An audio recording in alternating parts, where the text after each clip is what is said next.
He read English নাকি he reads English. So আমাদের মধ্যে অনেকে রয়েছে যাদের কাছে এখনও এটা অজানা যে হি এর পরে যে ভার্বটা হয় তার সাথে এস যুক্ত হবে নাকি হবে না।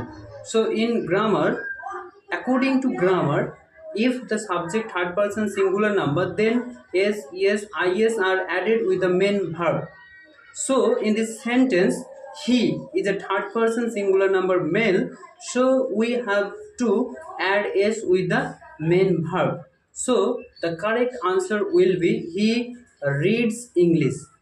আশা করি এর পরের বার তোমরা এখানে আর ভুল করবে না, এবং এটা মাথায় রাখবে যে যদি subject third person singular number হয় তাহলে ভার্বের শেষে এস, ইয়েস, আইএস যুক্ত অবশ্যই করবে। ওকে, সো যারা এই নিয়মটা এখনও জানে না তাদের কাছে তোমাদের মাধ্যমে আমি বলবো যে ভিডিওটা শেয়ার করে দাও, যাতে করে তারাও এই গ্রামারটা জানতে পারে। এবং tell me which sentence is correct on the screen you can C.